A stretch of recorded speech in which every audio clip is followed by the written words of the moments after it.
Bonsoir, mesdames et messieurs, Alexandre Baudouin et François Trépanier qui vous souhaitent la bienvenue à cette autre édition de Sport Express. Monsieur Trépanier, mes hommages. Salut Alex. Comment ça va? Ça va bien, toi? J'ai oui. vu des photos, un petit week-end avec Dave Morissette. Ben exact, mais c'est parce que c'était mon party de la Ligue de Balmol de Saint-Bruno en fin de semaine. Et Dave Morissette est un bon ami de Rémi Saint-Arnaud. Alors, sur la photo que vous voyez présentement, il y a moi, il y a naturellement M. Morissette lui-même, et Rémi, à la gauche, qui est à ma gauche, mais à la droite de la photo, là, peu importe. Écoute, il faut que je fasse mon mea culpa, François. Je n'ai pas toujours été tendre à l'endroit de Dave Morissette, l'animateur, parce que j'ai des chums à RDS et je me disais tout le temps, comment ça que c'est lui qui gagne? Tu le voyais gagner à toutes les années. L'artiste et tout ça, puis il y a des gars RDS. Bon, ça n'a pas rapport que j'ai passé la soirée avec lui ou pas. D'ailleurs, on voit une autre photo qu'il était avec Marie-André. Il y a eu même un temps où il était assis pas mal pendant 30 à 45 minutes avec Marie-André. Ils ont jasé pas mal, mais chic type, le gars. Un chic type. Et ce qu'on voit à la télé, là, c'est pas faux nez, il est pareil. Je change complètement mon fusil d'épaule. Et cette année, là, je te le dis, m'a amené le bulletin de vote Il va gagner. Oui, puis je vais voter pour lui, François. Oh, c'est bien dit, ça. Puis au niveau de ta saison de balle, c'était le party, ça a-tu bien fini? Bien, moi, en fait, on a perdu en demi-finale cette année, mais j'ai quand même gagné le tournoi demi-saison. OK. Non, ça a été relativement... Non, pas loser. Pas loser. C'est une belle Claude ligue de balle. Exact. Et non, en fait, en demi-finale, en plus, François, je vais te l'avouer, là, on menait 3-0. Il y avait un retrait en fin de match. Dernière apparition au bâton. Et on a perdu 4-3. Crève-cœur. Ouais. Crève-cœur. Hey, François, 2 fois par année, on parle des géants. Ouais. Et là, bien, naturellement, le début de saison a commencé il y a déjà 6 semaines. Et on en parle aujourd'hui. Émission complète sur les géants. Absolument. Fiche de 500 jusqu'à maintenant pour les géants. 3 victoires, 3 défaites. On a le bonheur de recevoir le nouvel entraîneur-chef, Jean-Philippe, qui est avec nous à sa première saison. Et on a Nicolas Lessard, joueur étoile des géants, qui est avec nous en compagnie de coach Bégin. Voilà. Deuxième essai, 15 verges à franchir. OK. Bienvenue à Sport Express.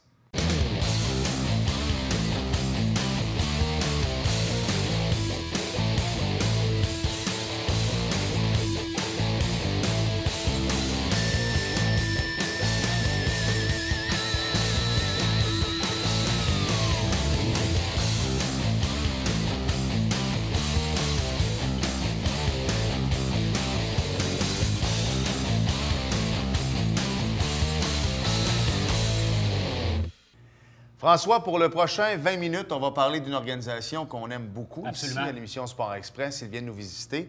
Et là, lui, on l'a reçu l'an dernier alors qu'il venait d'être nommé... Lors de l'annonce. Exactement, comme entraîneur-chef des Géants. Et maintenant, il vient comme entraîneur-chef, maintenant, avec déjà 6 matchs de fait. Jean-Philippe Bégin est avec nous. Salut. Salut. Salut, coach. Salut. Comment ça va? Yes, ça va. Ah oui, la dernière fois un petit peu de la saison, mais on est en fond. La dernière fois qu'on t'a venu, tu venais de sortir de ce fameux processus-là et qui nous avait tous pris un peu par surprise avec, Alex Surprenant qui avait quitté pour les Stingers de Concordia. T'es bien en selle maintenant, fiche de 3 victoires, 3 défaites. On ne reviendra pas sur le match d'en fin de semaine. Tout le monde sait qu'on l'a malheureusement perdu. Absolument. Mais quand même, comment, de tes yeux à toi d'entraîneur, comment tu trouves ton début de saison? Je pense que c'est un début de saison un peu en dents de scie. On a eu un bon camp d'entraînement, mais qui a été suivi par énormément de blessures. Au niveau de la profondeur de notre équipe, on a été testé là, en partant la saison avec une ligne offensive, avec un joueur de ligne défensive qui était partant sur la ligne offensive. Puis c'est comme ça depuis le début de l'année. On a des grosses blessures, des gros joueurs qui tombent au combat. Puis déjà qu'on n'est pas nombreux, on est testé. Avec nos 3 victoires, c'est certain que c'est encourageant, mais il y a beaucoup de travail à faire. Puis encore une fois, la profondeur est testée à chaque match. Parle-nous de ton équipe, JP, cette année, comparativement à l'année passée. Tu n'étais pas là, mais tu connais quand même l'alignement qu'il y avait sur le terrain. Est-ce qu'il y a beaucoup de changements dans l'édition des Géants de cette année? Au niveau offensif, là, les 3 porteurs de ballon qui étaient en place, c'était des finissants. Donc cette année, on se retrouve avec un petit peu des nouveaux boys à cette position-là. Un très bon joueur de ligne offensive qui est parti à l'Université Laval en Spats.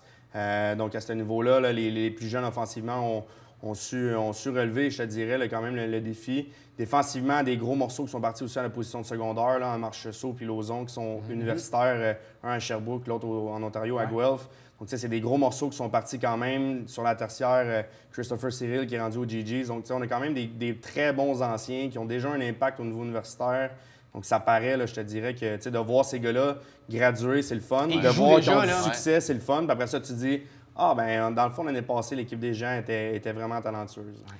Mais quand même, tu as perdu de bons joueurs. En deuxième partie, on va recevoir tout un joueur élite, là, on va s'en reparler tantôt. Mais tu as quand même de jeunes joueurs également. Donc, toi, comme entraîneur-chef, c'est sûr que tu peux dire, bon, c'est en dents de scie si on regarde les résultats. Mais en même temps, c'est quand même pas si mal aussi. Là, ouais. Absolument. C'est ça. Une fiche de 500, tu sais, des jeunes joueurs qui voient rapidement le terrain. Puis ça, je pense que c'est toujours bon pour une organisation quand tu es capable de dire qu'il y a des premières années qui vont toucher le terrain, des plus jeunes qui vont justement grandir dans ces 3 années-là. C'est pas nécessairement des gars de 3 ans qui jouent une année après l'autre. Fait que c'est ça l'avantage à Saint-Jean, c'est de se dire que il y a de la place pour les plus jeunes. Puis c'est pas parce que nécessairement que tu es un deuxième ou un troisième année que ta place est garantie. On a des jeunes qui ont fait le top 100 d'équipe Québec qui sont avec nous cette année. Des bonnes recrues des deux côtés du ballon. Donc, je te dirais à ce niveau-là, je pense qu'on peut être fiers de leur rapport là, depuis le début de la saison. Là. Juste, tu me parles du recrutement durant la saison morte. Comment ça a été? Hein? On le sait qu'il y a beaucoup d'équipes. Vous sortez le violon à tous les joueurs pour aller les chercher. Avez-vous réussi à aller chercher les joueurs que vous vouliez cette année? D'abord, est-ce qu'on a le droit de ressortir le violon là, avec toutes les oui, règles? Oui, on n'a pas le droit d'en parler. Ça a énormément changé dans les dernières années. En fait, à partir du début de la saison, à partir de l'été... On sortait le violon aux parents. Oui, c'est ça. Oui, mais là, c'est ça. On peut plus zéro parler aux jeunes, donc autant sur les réseaux sociaux, autant qu'après les matchs. Donc, le seul moment où je pourrais parler à un jeune, c'est après le bol d'or bol d'or collégial. Ouais. Donc, au niveau du recrutement, c'est certain qu'on est présent, on veut voir les jeunes en action. Puis rendu là, ça va être rendu en novembre, là, vraiment de leur faire comprendre que, oui, c'est les géants, c'est la même structure, mais il y a peut-être au niveau des valeurs, au niveau de certaines méthodes de travail qu'on change un petit peu avec le changement d'entraîneur en chef. Donc, je respecte beaucoup ce qu'Alex a fait dans le passé. C'est certain que moi, je vais amener un peu ma culture là, aux géants. Donc, il y a des petites choses qui changent un petit peu à ce niveau-là. Puis après ça va être à nous de vraiment avoir le violon, là, comme vous disiez, là, en novembre, de vraiment faire comprendre aux jeunes que à Saint-Jean, mais voici comment on peut te développer comme personne, comme étudiant en athlète, parce que c'est important. Il y a, c'est la base, ce que tu peux faire sur le terrain, mais qu'est-ce que tu es capable aussi de faire à l'école chez nous? Comment on va faire pour t'encadrer? C'est quoi les ressources? C'est quoi les services que tu as? Donc, ça va être sûr vraiment ça va être l'honneur de la guerre là, vraiment au mois de novembre là-dessus. Parle-nous un peu de toi. Il y a eu pas mal de choses qui se sont passées. Tu es maintenant entraîneur-chef. Tu as joué la game. Tu as joué avec et contre des gars qui sont dans la NFL, dans la CFL également.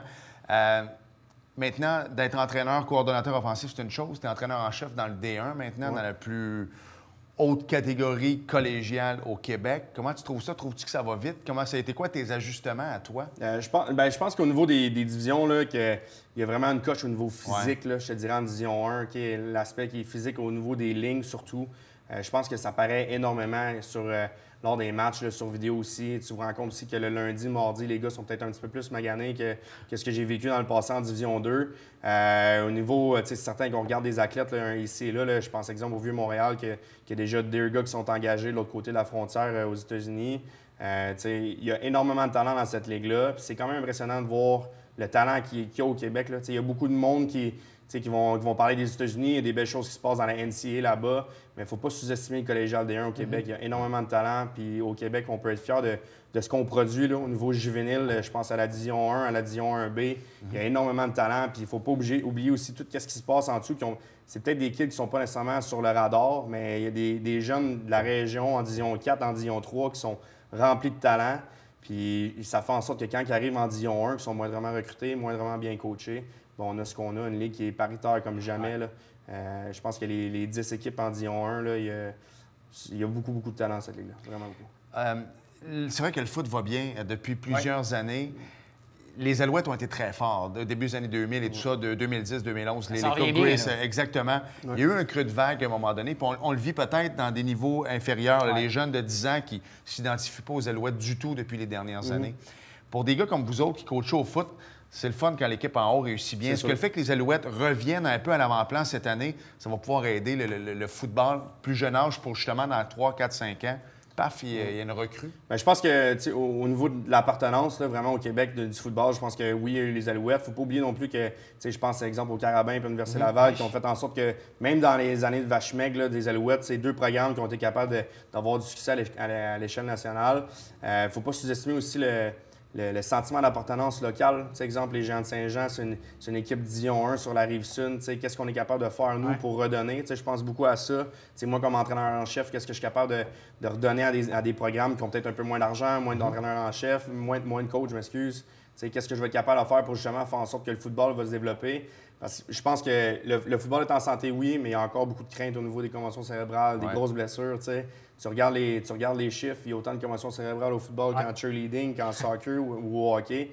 C'est certain que ça va paraître plus parce qu'il y a peut-être une plus grande visibilité au football, mais je pense que le sport change énormément au niveau des règles. Les arbitres sont de plus en plus stricts au niveau des règlements lors des matchs. Puis je pense que ça va être juste de développer cette confiance-là que ce sport-là est vraiment plus sécuritaire qu'on le pense. À ce moment-là, avec l'exemple, on parle des Alouettes, le football universitaire qui est en santé, le football collégial, D1 aussi, Dion 2 aussi, que ça pousse tranquillement. Ouais. Je pense que c'est comme ça qu'on va faire en sorte que la pyramide, la base de la pyramide, là, cadet, benjamin, même plus jeune, là, on va être capable de faire de quoi de bien. Tu parlais de fierté tantôt, que les joueurs sont fiers de jouer dans cette ligue-là, qu'il y a des très bons joueurs qui vont percer partout. Les partisans aussi, c'est une fierté, les Géants, pour eux. Hein? Les Joannais, les gens qui sont jamais allés au stade, là, en tant qu'entraîneur-chef, vivre ton premier match à guichet fermé à Saint-Jean avec le tailgate party. Tu l'as vécu au Roger Hall, les tailgate party. Ils rentrent combien, les boys? T'as pas meilleur que... Ben, écoute... Au match d'ouverture, on était un peu plus que 1700 personnes. Près de 2000. Je pense qu'on est pas loin d'un record si on enlève les foules des bols d'or. Donc, c'est impressionnant de voir ça. Même pour les joueurs, ça va être le fun. Moi, j'ai connu le stade à la première année, en 2011, il y avait de quoi de bien, c'était impressionnant, le nouveau stade à Saint-Jean.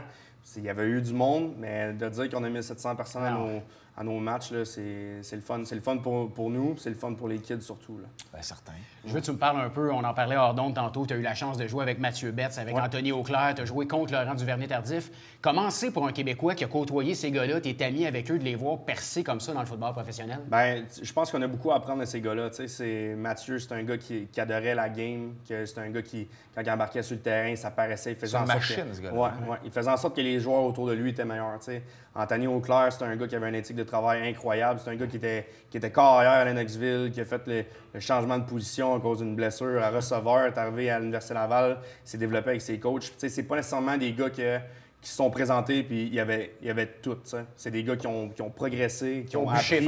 C'est des valeurs qu'on peut tirer de ces gars-là, puis justement les redonner. C'est un peu ce que j'essaie de faire avec les gars. Tu peux être bon, tu peux être super talentueux. N'oublie pas que l'éthique de travail, les valeurs, c'est une chose aussi. C'est ça qui va peut-être t'amener à un autre niveau. Là. Andy Reid le disait par rapport à Laurent Duvernay-Tardif. Tu disais que quand tu avais commencé, bon, c'était peut-être pas le meilleur. Il y en a des fois des gars de même que tu côtoies. Moi, j'en ai coaché pas mal au hockey que j'aurais jamais mis 2 piastres. Puis aujourd'hui, ils ont réussi très, très bien dans la Ligue nationale de hockey. Aujourd'hui, on va se le dire, c'est un des tops. Là. Quand tu payes un O-line 10 millions dans la NFL, c'est parce qu'il est quand même pas si mal. Il disait c'est son intelligence, lui, en même temps. Je pense que c'est quelqu'un qui comprend bien la game. Il a pu s'adapter, hein, c'est ça? Oui, mais le football a changé beaucoup. Puis je pense que, justement, quand tu arrives à un certain niveau, faut que c'est pas juste de courir après le ballon. Faut que tu comprennes qu'est-ce qui se passe autour de toi. Tu as des livres de jeu à apprendre. Être capable de respecter ton livre de jeu avec la pression aussi. Tu sais, quand tu as la pression de ton coach, la pression de jouer devant du monde, la pression de bien faire. Puis en plus de ça, il faut que tu appliques ce qu'on t'a demandé. Si tu es moindrement intelligent, je pense que ça paraît énormément. Puis lui, en plus, là, il a la carrière de, tu sais, Brady, il reste 1 an ou 2, là. Mais c'est pas lui qui aurait pas avoir le hit que Jones a fait. En tout cas, c'est une autre histoire. Mais ça aurait été... Non, je ne souhaiterais pas de mal à ton temps. Faut pas. Mais c'est quand même le prochain en arrière. Fait que, tu sais, la ligne offensive des Chiefs ont un joyau. Là, la future star de la NFL est là. Absolument. Le numéro 15, Mahomes. Il est beau à voir. Il a bien travaillé hier pour lui. Honnêtement, oui, c'est le dernier touché. Parce que j'ai toujours peur à son genou de tabarouette à chaque fois. Laurent Duvernay-Tardif, il avait quand même une grosse blessure. On va s'arrêter, les boys, parce qu'au retour, le joyau... Un des joyaux, on va pas dire le, parce que c'est un sport d'équipe, le football quand même, mais un des joyaux des Géants, Nicolas Lessard est là. Et gagné quelques honneurs, lui, cette année, je pense. Et pas mauvais. Alors, on s'arrête et au retour, on poursuit ce spécial Géant du Cégep de Saint-Jean-sur-Richelieu.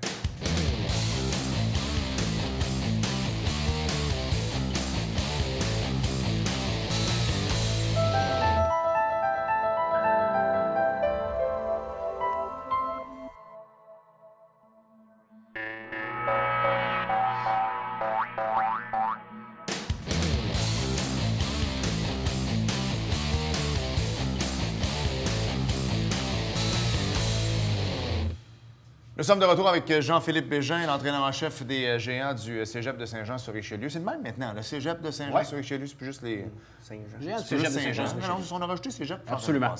Et là, on reçoit le demi-défensif étoile des Géants, mon cher François Nicolas Lessard. Salut. Bonjour. Moi, je me suis fait dire que c'était un des meilleurs de la Ligue. On ne mettra pas de pression, mais je me suis fait dire ça selon mes sources. Écoute, avant de te lancer le ballon, avant que tu nous l'interceptes, disons ça de même, gardons les bonnes positions.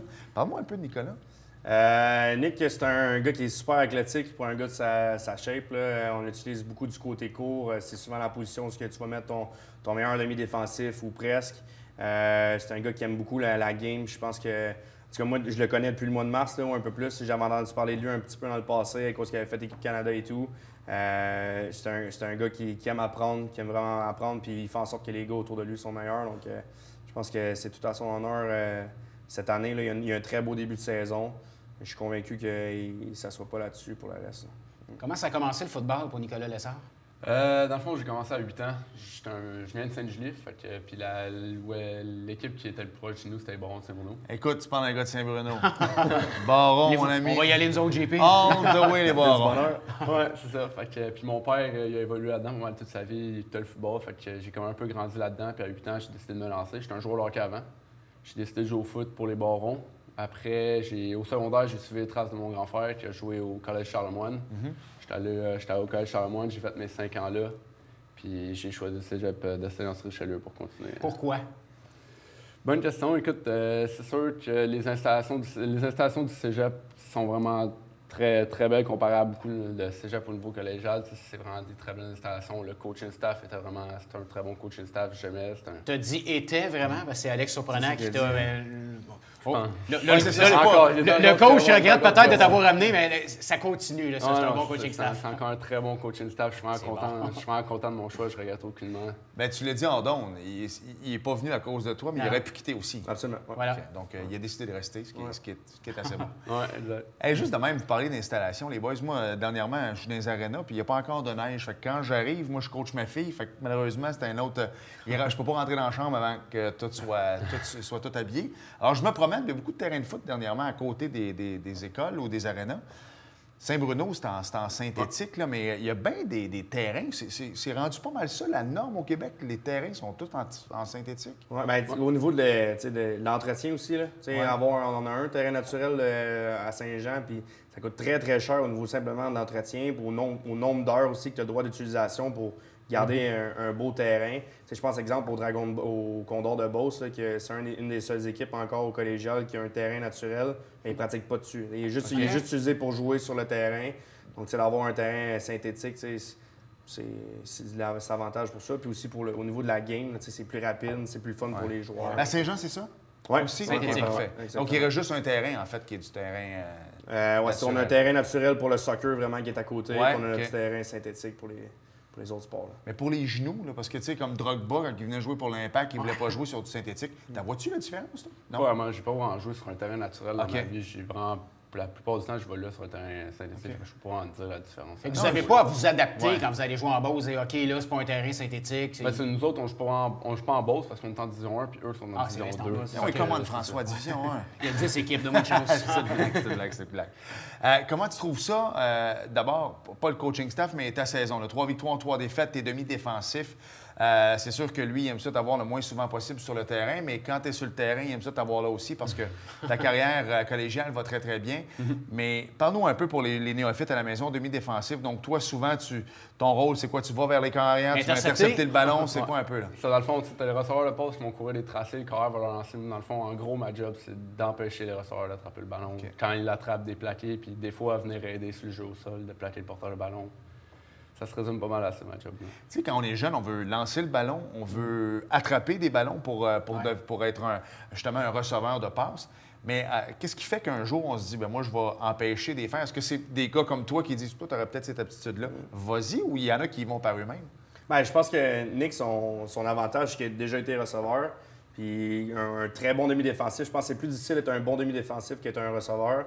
Ça te demande un peu les mêmes attitudes, mais il faut que tu sois capable de lire ce qui se passe devant toi, être capable de bien juger le ballon quand il est dans les airs, qui est une de ses bonnes qualités. Il faut que tu sois physique aussi. S'il y a un jeu au sol qui vient vers toi, il faut que tu sois capable d'avoir un bon fit qu'on appelle là, dans le terme.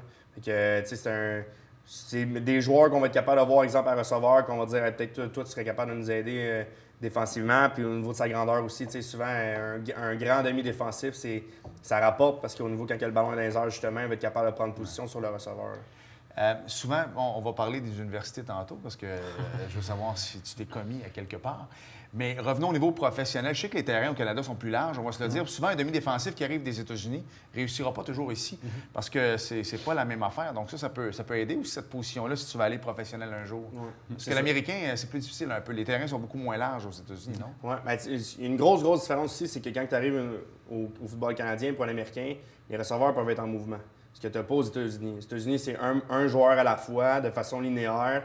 Puis le motion qu'on appelle au Canada, tu peux avoir des DB qui sont américains qui vont arriver puis ils vont faire le son maudit quand tu as un receveur qui a 20 verges de lent avant de faire son tracé. Puis là, ça peut bouger de tous les côtés. Fait qu'au niveau de ça, au niveau du système, c'est certain, aux États-Unis, ils ont énormément d'athlètes, des DB qui sont super athlétiques.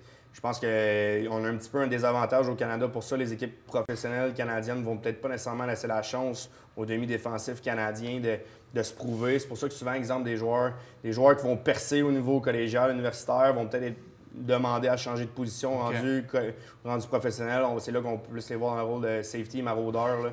C'est une position qui est plus canadien là, parce qu'ils ont un ratio aussi à respecter. Donc, la minute que ça tomberait, ça aiderait. Hein? Déjà, ils l'ont enlevé pour les carrières. C'est la raison pour laquelle l'ancien du Rouge et Or est avec les Alouettes. Là, exact. Ouais. Mais ça serait peut-être bien. Je pense que oui. Pour la santé du sport, faire en sorte que les équipes ils s'attachent un peu. On parlait des Alouettes tantôt. Là, si tu t'en vas voir le match, puis c'est drôle, il y a 20 Québécois sur le terrain, c'est peut-être plus le fun.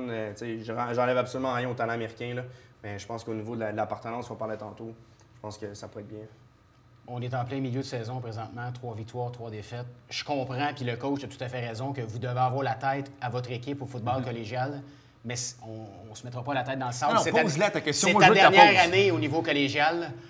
On le sait que souvent, les joueurs de football, le collégial, on ne pouvait pas, universitaire, on peut commencer à approcher les joueurs. Il y en a même qui se commettent avant la saison, pendant la saison. Où en es-tu, toi, dans ta tête, par rapport à ça? Moi, pendant l'été, j'ai fait quelques visites. J'ai visité certaines universités, surtout au Québec. Puis la première chose que je leur ai dit, c'est que je ne veux pas me commettre avant la saison. J'ai une saison à jouer, je veux focuser sur ma saison.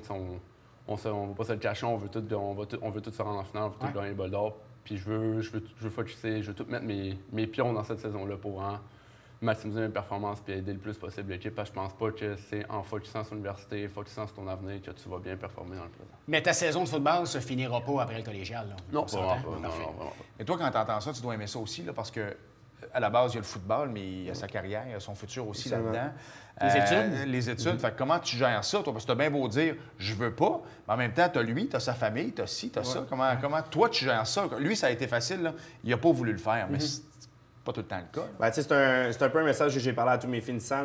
C'est drôle, il dit un peu le discours que j'ai donné aux gars à l'été. Puis, ce que je veux que les gars ils comprennent, c'est il n'y a pas de presse nécessairement à s'engager en université. Puis, il n'y a pas si longtemps, j'étais à leur place, j'ai vécu le même processus. Ouais. Si tu as des questions, tu as besoin d'encadrement, je suis là pour eux, le cégep est là pour eux. Donc, si jamais il y a quoi que ce soit des incertitudes, d'avoir des gars dans le coaching staff, on en a 2 qui sont là à temps plein, qui ont vécu ce parcours-là, qui sont rendus universitaires, là, au niveau de se commettre à l'université, c'est un gros choix. On parle d'appartement, de programme scolaire, programme de football, le coaching staff. C'est des grosses décisions qu'ils ont à prendre. Mais ils ne sont pas tout seuls là-dedans. Ils sont vraiment pas tout seuls là-dedans.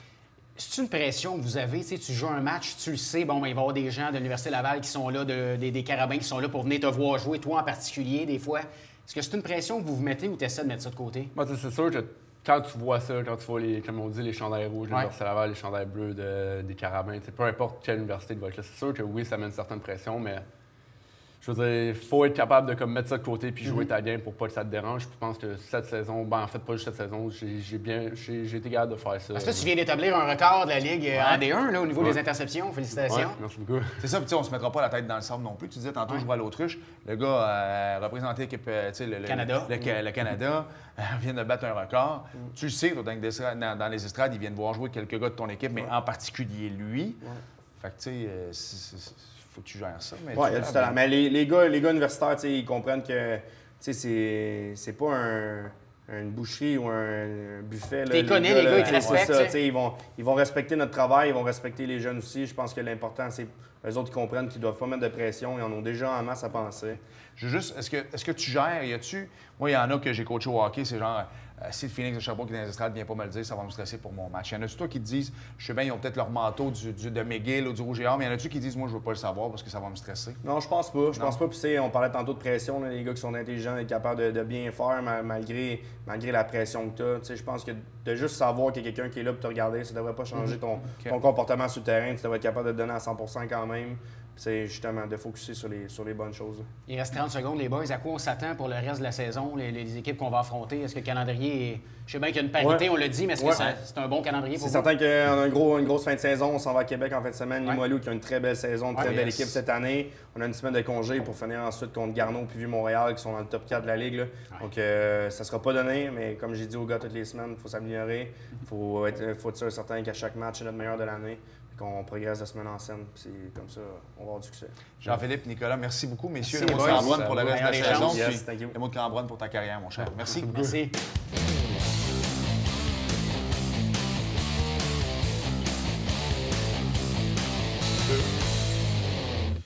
François, les Pirates Saint-Tabaslac de Tabarouette, jamais capable de battre les Blue Sox en finale, en demi-finale.